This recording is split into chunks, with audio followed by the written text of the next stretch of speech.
ভারতের প্রধানমন্ত্রী নরেন্দ্র মোদীর সফরের শেষ দিনে তিস্তা চুক্তি নিয়ে দুদেশের প্রধানমন্ত্রীর মধ্যে আলোচনা হয়েছে বলে জানিয়েছেন ভারতের পররাষ্ট্র সচিব হর্ষবর্ধন শ্রিংলা। এ সময় তিস্তা চুক্তি হবে জানিয়ে তিনি আরও বলেন, আলোচনা চলছে। এদিকে ভারত মনে করে রোহিঙ্গাদের অবশ্যই ফিরে যেতে হবে বলে জানালেন পররাষ্ট্রমন্ত্রী একে আব্দুল মোমেন। এছাড়া সীমান্ত হত্যা বন্ধে মোদী ৩টি হাট তৈরি করতে চান বলেও জানান Abdul Momen.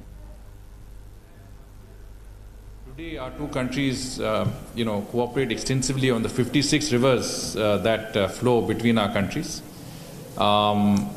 The cooperation is in areas that are very diverse, for use of water, for drinking, for irrigation, but also pollution control, how we can work together on flood control, embankments, pollution control. There are a lot of areas. In fact, Bangladesh side also offered some capacity building in areas that they have strengths in, like embankment construction, etc. So river waters cooperation is important. We just had a meeting of the water resources secretaries of our two countries in New Delhi under the auspices of the Joint Rivers Commission. It was an excellent meeting that went into all of these things. So we are meeting regularly. We are talking about all these issues that are important, including the Teesta issue that you mentioned.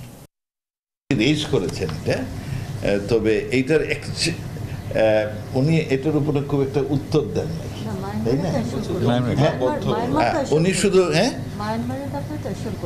উনি বলেছেন যে তারা অঙ্গীকারবদ্ধ, but exact delivery কবে কখন সেটা সম্পর্কে স্পষ্ট করে কিছু বলেন নাই।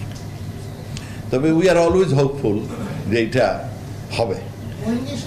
তবে আমরা এটাও বলি, শুধু তিস্তা না, আমরা সবগুলো নদী ভারত থেকে যেগুলো আসে সেইগুলো নাব্যতা বাড়ার জন্য মাননীয় প্রধানমন্ত্রী বলেছেন।